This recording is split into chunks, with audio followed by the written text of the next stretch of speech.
Before we begin this week's episode of the Grow Your Wealthy Mindset podcast, I want to tell you of a great guide that I made just for you. It's the 12 financial mistakes that keep physicians from building wealth. After talking to hundreds of physicians, I've heard many mistakes, and these are the ones that I thought were most important to share so that you can potentially avoid making these mistakes, or if you've already made them, learn a bit about how you might be able to recover. You can grab the guide at my website, www.growyourwealthymindset.com/12 financial mistakes. Now on to this week's episode. Hello, welcome to the Grow Your Wealthy Mindset podcast, where it is all about helping amazing physicians just like you create a wealthy life free from burnout and with the financial security to practice medicine on your own terms. I'm your host, Dr. Elisa Chiang.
Hello, and welcome back to the Grow Your Wealthy Mindset podcast. I hope you're having a wonderful summer.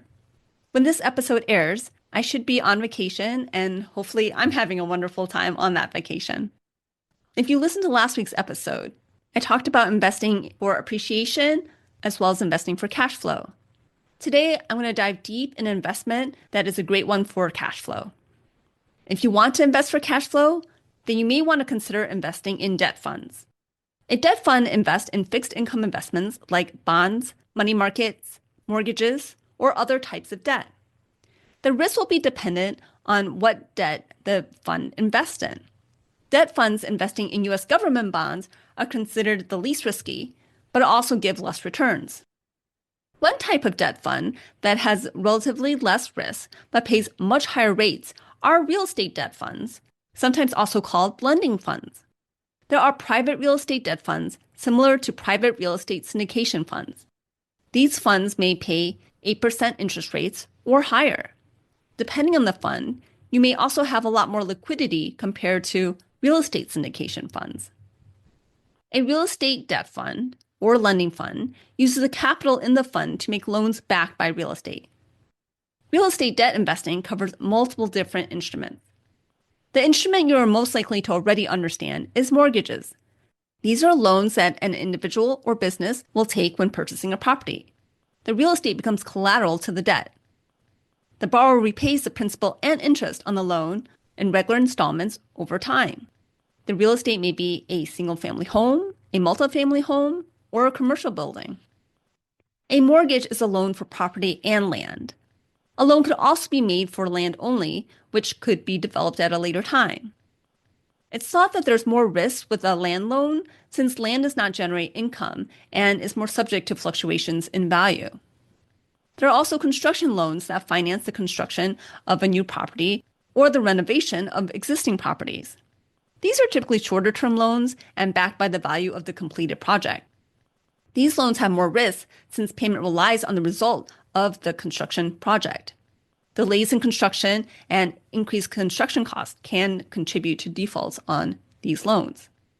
Bridge loans provide short-term finances that bridges immediate funding requirements until long-term financing is secured. These loans may be used during property acquisitions or transitions.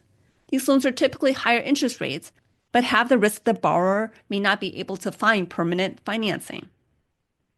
Hard money loans are another type of short-term loan that are usually used to fund flips, allowing a real estate investor to purchase a property, rehab the property, and then refinance or sell the property.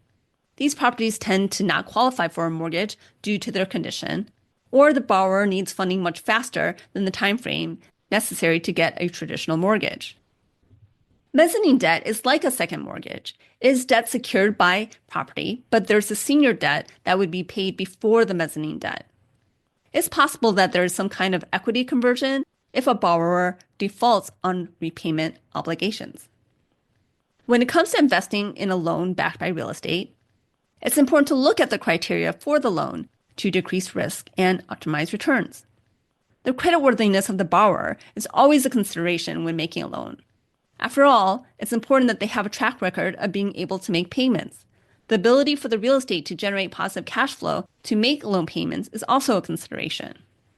The loan-to-value ratio, or the LTV ratio, is the ratio of the amount of loan to the appraised value of the property being financed.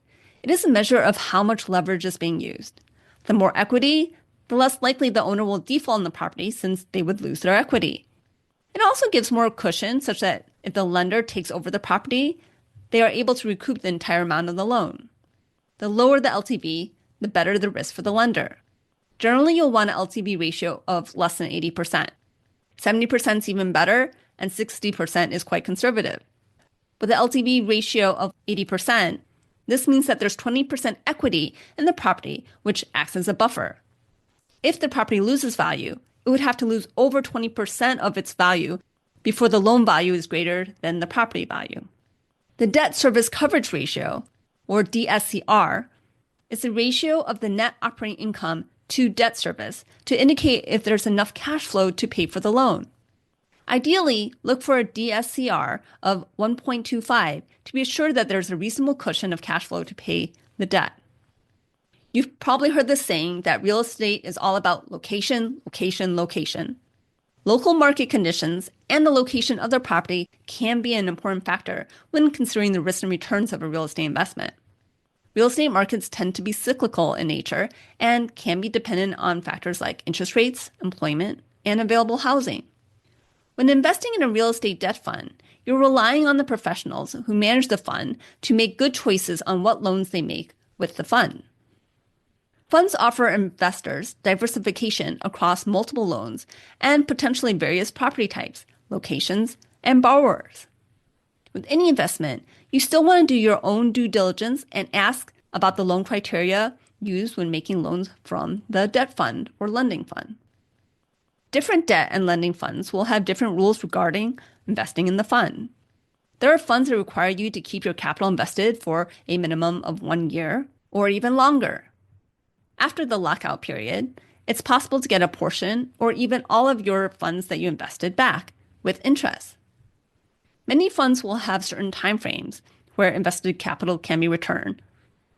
Typically, this could be once a quarter.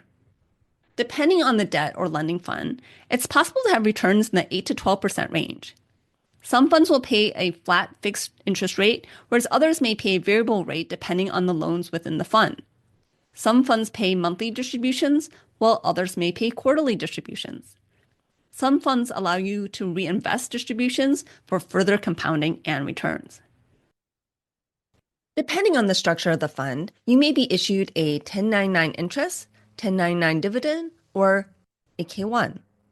With a 1099 interest, you'll end up paying the highest tax rate since it's considered ordinary income. With a 1099 dividend, the tax rate you end up paying will depend if it's classified as an ordinary dividend or qualified dividend. With the K1, it's possible that it may be taxed at a capital gains tax rate depending on when you made the investment, how it's structured, and when you redeem your capital. If your fund uses a REIT structure, there is a 20% deduction on qualified REIT dividends available under Section 199A for non-corporate taxpayers that may lower the tax rate you end up paying. This is something that you'll want to go over with your CPA. Where can you find these type of investments? I have no affiliation agreement with any of the companies I'm about to talk about, and I do not receive any compensation for referrals. These are companies I have personally considered investing with, and you should do your own due diligence before investing with any company. I discuss them to present concrete examples of lending funds. DLP Capital offers multiple debt or lending funds. They have the DLP Lending Fund, which is described as an open-ended private real estate investment trust that focuses on first-position loans to professional real estate operators. According to their website, dlpcapital.com, this fund, quote, endeavors to produce attractive risk-adjusted returns by making short-term bridge loans, generally 6 to 24 months. These loans are typically senior, secured, first-position, non-owner occupied single-family and multifamily mortgages, end quote. Another fund sponsored by DLP is their Preferred Credit Fund, which lends capital to real estate operators, builders, and developers in the United States. This fund does not own any real estate directly.